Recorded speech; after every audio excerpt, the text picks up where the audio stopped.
Merci de votre fidélité et soyez les bienvenus dans ce bulletin d'information sur la radio-télévision communautaire RTC que nous démarrons à Diourbel. La malnutrition a atteint un niveau inquiétant, particulièrement chez les enfants. Parmi les principales causes, on note la pauvreté, le manque d'eau potable et l'accès limité aux soins de santé.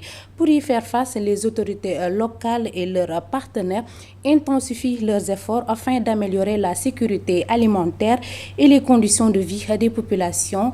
Compte rendu, Babacar Sall.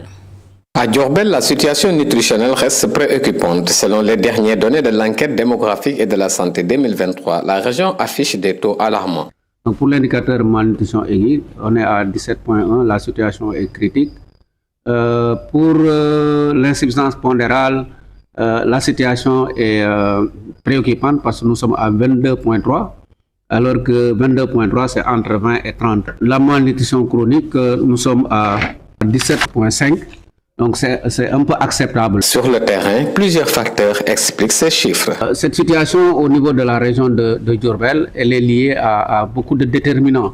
C'est d'abord lié à la pauvreté, c'est d'ailleurs d'abord lié également au fait que certains indicateurs comme l'insuffisance pondérale, comme l'émanciation, sont en tout cas des indicateurs qui sont très marqués au niveau de la région. C'est le fait également que ces indicateurs-là sont plus importants au niveau rural qu'au niveau urbain. Il y a également la question de l'eau, il y a les questions liées à l'alimentation et aux soins.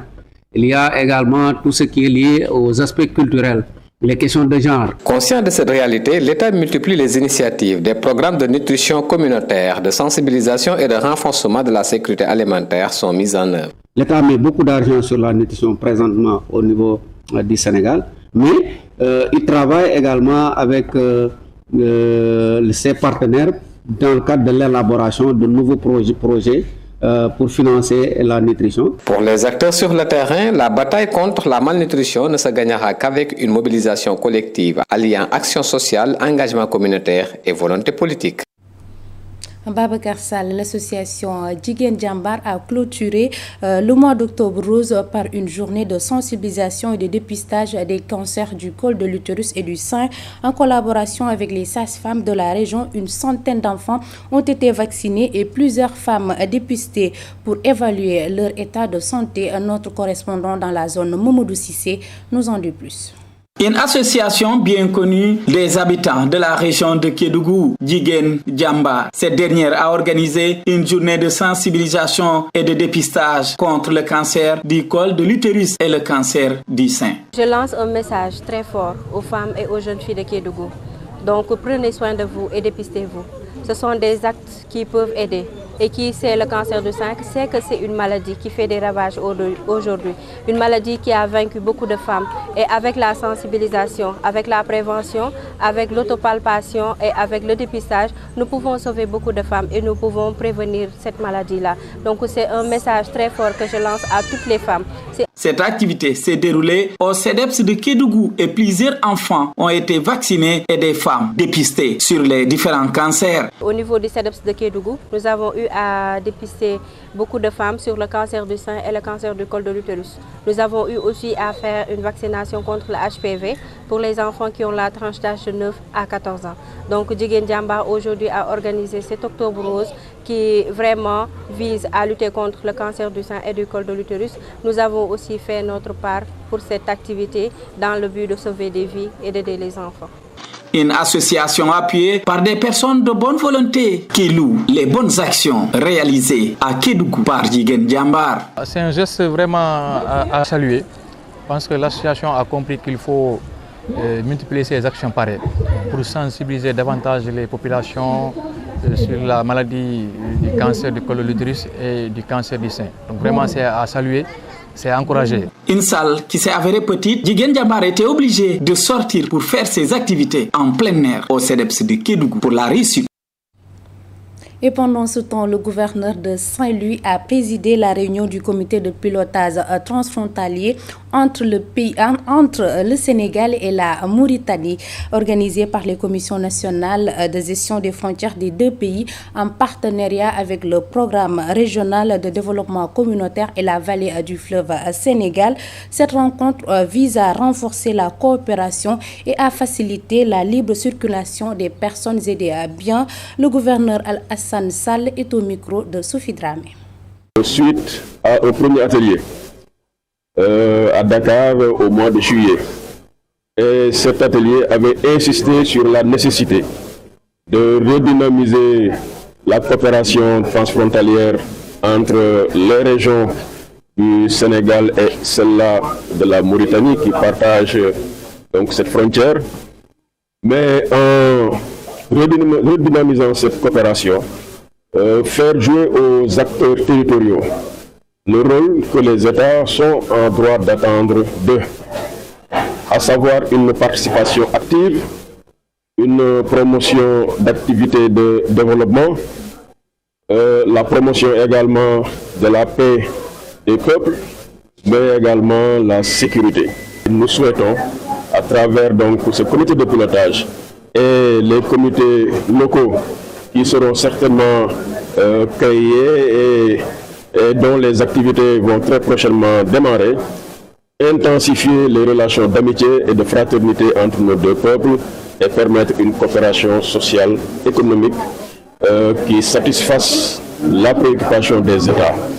Je ne passerai pas sous silence la coopération qui doit nous unir relativement au secteur de la santé.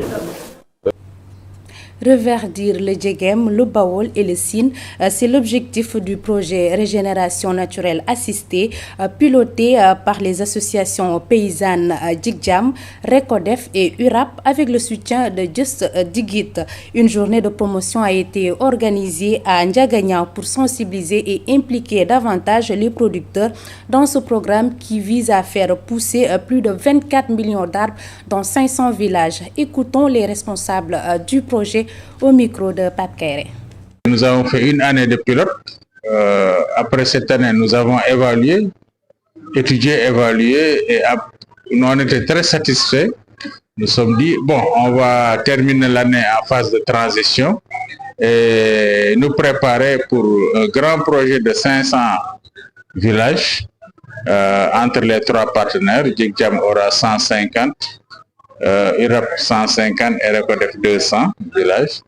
Et c'est un grand projet que nous préparons parce que à cause des résultats positifs que nos partenaires ont engrangés durant la phase pilote. C'est un projet pour la population et pour les populations. Ce sont les populations qui en bénéficient, mais également ce sont les populations qui conduisent le projet. Parce que tu viens dans un champ, tu protèges le champ avec les pousses, mais ça c'est le producteur qui le fait. Et demain par exemple, si le terrain est reverdi, par exemple on dit 40 pieds à l'hectare, si c'est reverdi, mais les retombées par exemple de ce reverdissement-là, ça revient aux producteurs. Donc ils ont vraiment adhéré massivement à ce projet-là, et je pense que vous-même vous êtes témoin de tout cela.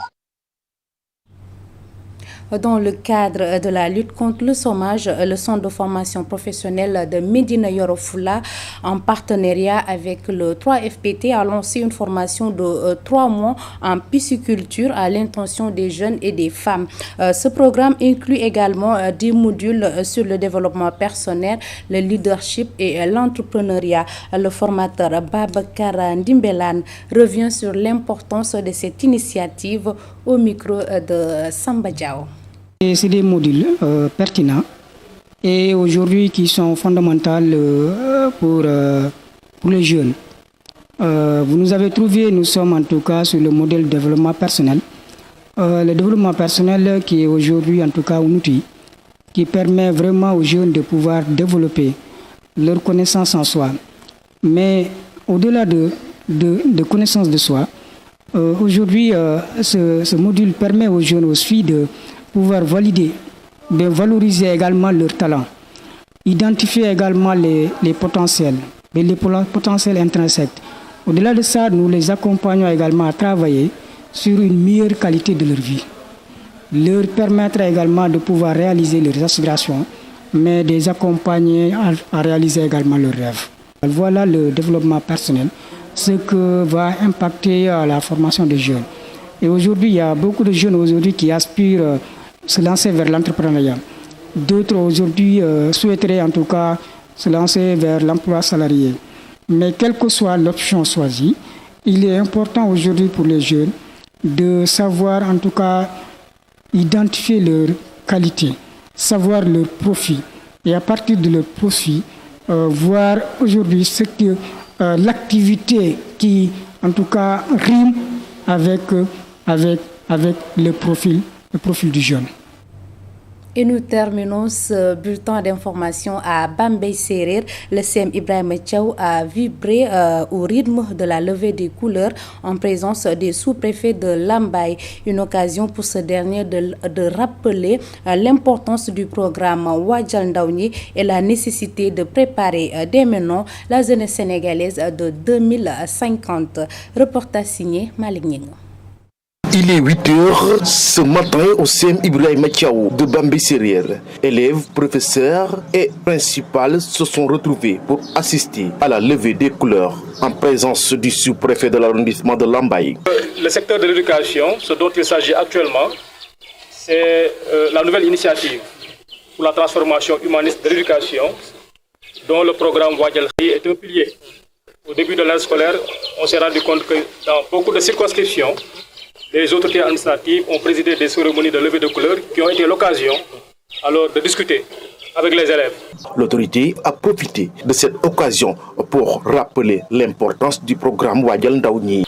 Parce que vous le savez, depuis l'avènement du président de la République, le président Bassirou Diomaye Diakhar Faye, il y a un document de planification économique qui est établi et qui s'intitule Sénégal Vision 2050. Et qu'en 2050, on voudrait avoir un Sénégal souverain, un Sénégal prospère, mais aussi un Sénégal juste. Et que d'ici 2050, nous sommes en 2025, c'est d'ici 25 ans. Et que d'ici 25 ans, chez vous, jeunes élèves, alors qui seraient peut-être président de la République, ministre de l'Éducation. Selon lui, d'ici 2050, le Sénégal doit pouvoir compter sur cette jeunesse de ce profil. Et que cette relève-là, il faudrait l'apprendre dans certaines valeurs. C'est les valeurs que je viens de citer. Donc respectez-vous. Ça, c'est la première valeur. Le respect de soi et le respect des autres. Respectez-vous, respectez vos enseignants, respectez vos aînés dans le quartier, à la maison. Mais également, dites-vous que pour diriger un pays, il faut avoir les mains propres. La valeur telle que l'éthique est très fondamentale. C'est un intrant fondamental pour les dirigeants de 2050. Juste après la levée des couleurs, les élèves ont regagné leur classe et les cours ont démarré dans une ambiance studieuse. Mesdames et messieurs, merci de votre aimable attention. L'information continue toujours sur uracsenegal.sn. Très belle journée.